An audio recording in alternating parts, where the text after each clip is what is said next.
अस्सलाम वालेकुम। Living standard से मैं हूँ ज़ाहिदा। उम्मीद करती हूँ आप सब खैरियत से होंगे। जैसे हम कोशिश करते हैं लिविंग स्टैंडर्ड में आपके लिविंग स्टैंडर्ड से रिलेटेड जितने भी मसले मसाइल हैं उन पर बात की जाए, ना सिर्फ उन पर बात की जाए बल्कि उन मसाइल का हल भी पेश किया जाए ताकि आपकी कहीं ना कहीं रहनुमाई हो सके। जैसे हमने लास्ट वीडियोज़ में बात की कि जब आप किसी प्रॉपर्टी का इंतखाब करते हैं तो आपको कौन सी बातों को जो है मद्देनज़र रखना चाहिए। अगर आप प्रॉपर्टी घर बनाने जा रहे हैं, कोई बिल्डिंग ख़रीदने जा रहे हैं, कोई प्लॉट ख़रीदने जा रहे हैं, कुछ भी प्रॉपर्टी का लेन देन कर रहे हैं तो आपको किन बातों का ख्याल रखना चाहिए। फिर हमने पहले ये बात की कि किस जगह पे आपको कौन सा प्लॉट जो है ज़्यादा सूट करता है, किस जगह पे लेना चाहिए, और ये भी बताया कि अगर आप मेन चारा पे प्लॉट लेते हैं तो उसमें क्या क्या नकाइस हैं, क्योंकि अक्सर हर इंसान की ख्वाहिश होती है कि मेन चारा पर जो उसका प्लॉट हो। हमने एक छोटा सा सर्वे कराया और वो भी हमने डिस्कस किया कि मेन चारा पर रहने के क्या क्या मसाइल हैं। फिर उसके बाद हमने प्लॉट की डॉक्यूमेंटेशन की बात की कि प्लॉट्स की जब आप डॉक्यूमेंटेशन कराते हैं प्लॉट्स की, क्या किसी भी प्रॉपर्टी की कोई वो बिल्डिंग भी हो सकती है, वो ऑफिस भी हो सकता है वो दुकान भी हो सकती है, वो घर भी हो सकता है, कुछ भी हो सकता है, तो उसमें कौन कौन सी डॉक्यूमेंटेशन है जो आपको लाजमी करानी चाहिए ताकि आपको कल को किसी मसले का सामना ना करना पड़े प्रॉपर्टी से रिलेटेड। तो आज भी उसी सिलसिले की एक कड़ी है। आज हम बात करेंगे कि जब हम प्रॉपर्टी ख़रीदते हैं तो हमारा वास्ता जो है किन लोगों से पड़ता है। डायरेक्ट हमारा जो है मालिक से शाज़ो नाज़र ही ऐसा होता है कि हम किसी डायरेक्ट मालिक से जो प्रॉपर्टी का लेन देन करें। हमारे दरमियान जो एक पुल का किरदार अदा करता है वो प्रॉपर्टी डीलर होता है। बायर एंड सेलर की तरफ हमेशा जो एक मेन कहते हैं किरदार होता है उसे प्रॉपर्टी डीलर का नाम दिया जाता है और वो आपको बताता है कि आप प्रॉपर्टी कहाँ पे लें। तो सबसे पहले जो है अगर आपने प्रॉपर्टी लेनी है, आप प्रॉपर्टी लेने का इरादा रखते हैं या अभी जहन में सोच ही रहे हैं कि मेरे पास पैसे होंगे या इतनी सेविंग्स जो है मेरी निकलेगी, कमेटी निकलेगी, कहीं से भी पैसे आएंगे तो मैंने जो वो प्रॉपर्टी पर लगाने तो पहले तो आपने जो है अपने प्रॉपर्टी इलाके के जो प्रॉपर्टी डीलर है उससे रब्ता। ये नहीं कि अगर आपने रावलपिंडी में प्लॉट लेना है तो इस्लामाबाद के प्रॉपर्टी डीलर से रब्ता करें, इस्लामाबाद में लेना है तो रावलपिंडी के प्रॉपर्टी डीलर से रब्ता करें। आपने अपने इलाके के मुतलका प्रॉपर्टी डीलर से रब्ता करना है। ये तो हो सकता है कि जो इस्लामाबाद में प्रॉपर्टी डीलर है उसको पता हो कि रावलपिंडी में कौन सी जगह हैं, कौन से प्लॉट हैं जो इस टाइम आप ले सकते हैं, लेकिन उसको ज़्यादा बेहतर पता होगा जिस इलाके में आप लेना चाह रहे हैं उस इलाके के गिरदनवा का उसको तमाम एरिए का पता होगा, वहाँ के लोगों का पता होगा, वहाँ की लोकेशन का रेट्स पता होंगे और आपकी डिमांड जो होगी उसके मुताबिक वो आपको बेहतर गाइड कर सकता है। पहले तो सबसे पहले आपने उस मुतलका प्रॉपर्टी डीलर से रब्ता करना है जहाँ जो आपको प्लॉट लेना है। फिर आप जब प्रॉपर्टी डीलर से रब्ता कर लेते हैं, जो अच्छा प्रॉपर्टी डीलर होता है वो अपने क्लाइंट को गाइड करता है कि आपका इतना सरमाया है, आप इसको किस तरह सेव कर सकते हैं, आने वाली नस्लों को जो है इसका क्या बेनिफिट हो सकता है। क्योंकि जब आप एक दफ़ा किसी अच्छे प्रॉपर्टी डीलर से कनेक्ट हो जाते हैं तो यकीनन जब आप वो प्रॉपर्टी अच्छी मिल जाती है, आपको अपनी ज़रूरत के मुताबिक, आपकी उसके डिमांड के मुताबिक, आपके पास जो सरमाया होता है, जो कीमत होती है, जो उस टाइम आपकी सेविंग्स होती हैं उसके मुताबिक, तो यकीनन आप अपने अज़ीज़ व अक़ारब में शेयर करते हैं कि मैंने उस प्रॉपर्टी डीलर से रब्ता किया था और उसने मुझे गाइड किया, उसने अच्छा गाइड किया और मेरे टाइम की भी बचत की, मेरे सरमाए को भी महफूज किया। तो यकीनन वो जो है फिर वो एक सर्कल बन जाता है, एक चेन बन जाती है उस प्रॉपर्टी डीलर की कि वो ख़ानदान का सालों साल जो है एक प्रॉपर्टी डीलर वही चलता है। बाज़ का फिर आप अपने बच्चों को भी वही, जब आपके आगे नस्ल चलती है तो बच्चे भी उसी प्रॉपर्टी डीलर को लेकर चल रहे होते हैं कि हमारा ये ख़ानदानी है। तो इस तरह से अच्छे प्रॉपर्टी डीलर जो अच्छी परसेंटेज पे अपने क्लाइंट्स के साथ काम करते रहते हैं। फिर आपने जब आप प्रॉपर्टी डीलर के साथ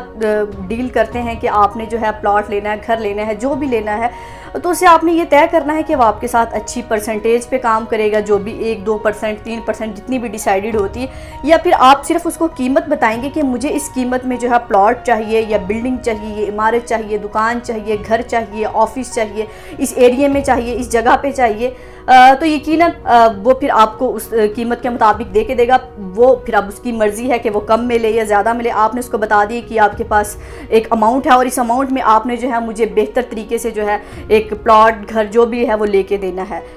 फिर ये प्रॉपर्टी डीलर तो हो गए कि अच्छे, जो आपके क्लाइंट को बहुत अच्छी तरह एंटरटेन करते हैं, आपके टाइम की भी बचत करते हैं, और ये जो है परसेंटेज लेना या अपनी मजदूरी लेना या अपना मुनाफा लेना ये एक प्रॉपर्टी डीलर का हक होता है। तो ये हमें ज़रूर देना चाहिए क्योंकि वो आपके टाइम की बचत करता है, आपके जो आपका सरमाया होता है बेहतर तरीके से महफूज करने का तरीका बताता है। तो जो आपने इतनी भाग दौड़ उसने की होती है वो अगर आप करते तो आपको शायद वो चीज़ ना मिलती, क्योंकि उसको बेहतर, वो कहते हैं ना जिसका काम उसी को साझे, तो प्रॉपर्टी डीलर को बेहतर पता होता है कि आप किस तरह की प्रॉपर्टी चाह रहे हैं, किस जगह पे चाह रहे हैं। तो यकीनन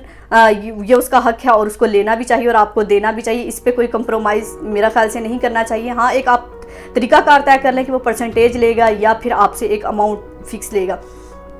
फिर आ जाते हैं किस्म के और प्रॉपर्टी डीलर हैं जो मार्केट में हैं। वैसे हमारे पाकिस्तान में अब ये बात मशहूर हो गई है कि जब किसी को कोई काम नहीं मिलता, कोई जॉब नहीं मिलती और थोड़ा सा उसके पास सरमाया होता है, वो ऑफिस को रेनोवेट कर सकता है, तो वो सोफ़ा लगाता है, टेबल कुर्सियाँ रखता है और फिर पता चलता है कि ये गली के नुक्कड़ पे जो ऑफिस खुला है ये किस चीज़ का, तो पता चलता है कि प्रॉपर्टी डीलर का। तो ऐसे प्रॉपर्टी डीलर्स ने जो है प्रॉपर्टी डीलर्स का मज़ीद जो प्रोफेशनल है उनका नाम ख़राब कर दिया है, क्योंकि जो नए नए लोग आते हैं इस फील्ड में उनको इस चीज़ का एक्सपीरियंस नहीं होता। उनको ये लगता है कि प्रॉपर्टी डीलर्स तो बहुत पैसा कमाते हैं और बहुत जल्दी है, जो ना पैसा बनाना बहुत आसान है, तो वो क्लाइंट्स को गलत गाइड करते हैं, उनसे फ्रॉड भी करते हैं। तो वो कहते हैं कि काली भेड़ें आ चुकी हैं प्रॉपर्टी डीलर में। जो प्रॉपर्टी डीलर जो पहले हुआ करते थे और अभी भी जो सालों साल से काम कर रहे हैं वो बहुत अच्छे हैं और अच्छे अच्छे क्लाइंट्स के साथ काम करें, लेकिन इन नए लोगों ने आके उनका भी नाम थोड़ा सा जो ख़राब कर दिया। तो लोगों का जो प्रॉपर्टी डीलर से जो है एतमाद ख़त्म हो गया है। क्यों आप हमें लगता है कि प्रॉपर्टी डीलर्स का जो काम करना है वो बहुत आसान है, हमने सिर्फ ये बताना कि ये जगह यहाँ पे आप इतने की ले लें।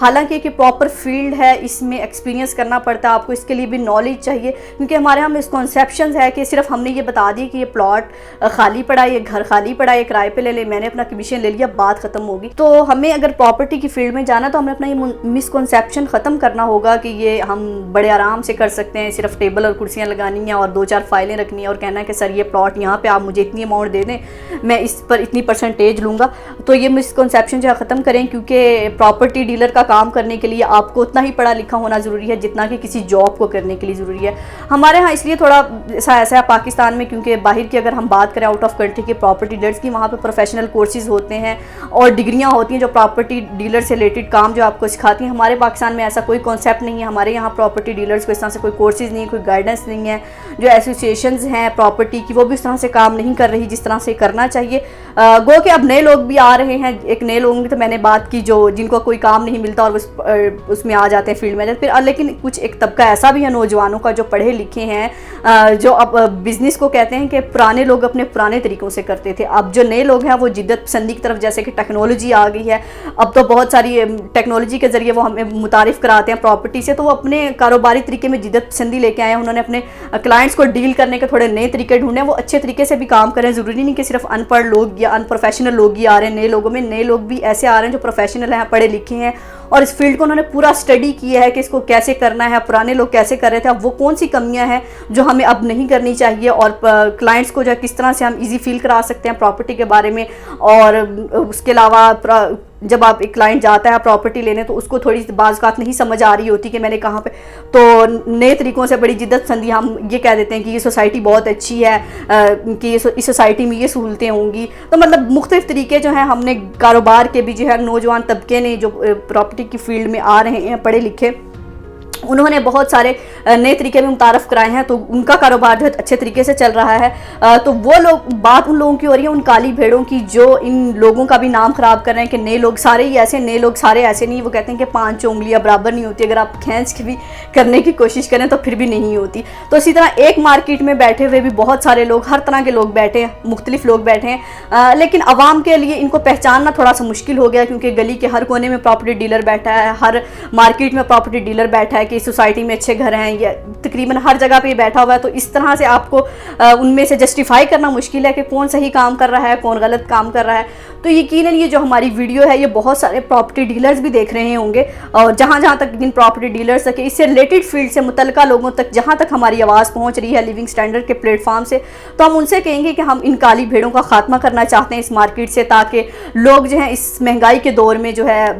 बिल्डिंग खरीदना, दुकान खरीदना, ऑफिस बनाना, कोई प्रॉपर्टी खरीदना कोई खाला जी का घर नहीं है। इंसान जो है सारी ज़िंदगी की जो जमा पूंजी है वो सोचता है कि मैं अपने बच्चों के लिए महफूज कर सकूं, कोई रिटायरमेंट के बाद आता है सोचता है कि मैं अपना घर बनाऊं। तो अगर ऐसे प्रॉपर्टी डीलर्स के वो हाथ लग जाता है और उसका सरमाया ज़ाया हो जाता है तो ये बहुत अफसोस की बात है। तो आपने भी काम करना है, हमने भी काम करना है, आप भी पाकिस्तान में, हम भी पाकिस्तान में, तो आइए हमारा साथ दीजिए और बताइए कौन से लोग हैं ऐसे जो वाकई ही काली भेड़ हैं और आपके पास उसका प्रूफ भी है कि इतने लोगों के साथ फ्रॉड कर चुके हैं। तो हम उनके बारे में भी बात करेंगे ताकि मज़ीद लोग जो हैं लिविंग स्टैंडर्ड के प्लेटफॉर्म से ये जान सकें कि प्रॉपर्टी की फील्ड में किन लोगों से काम कराना चाहिए और अच्छे प्रॉपर्टी डीलर्स की पहचान क्या होती है और जो फ्रॉड करना चाह रहा होता है उसकी पहचान क्या होती है। तो नेक्स्ट वीडियो में यकीनन हम बात करेंगे कि अच्छे प्रॉपर्टी डीलर्स की पहचान क्या है और बुरे प्रॉपर्टी डीलर, जो बुरे से मतलब फ्रॉड जो आपके साथ करना चाह रहा है, तो उसकी पहचान क्या है। तो उम्मीद करते हैं आज की वीडियो आपको अच्छी लगी होगी। अगर अच्छी लगी है तो दूसरों से शेयर कीजिए, अगर कुछ खामी लगी है तो हमसे शेयर कीजिए। अपना और अपने प्यारों का बहुत ख्याल रखिएगा। अपना लिविंग स्टैंडर्ड बेहतर करने के लिए लिविंग स्टैंडर्ड से जुड़े रहिएगा। अल्लाह हाफिज़।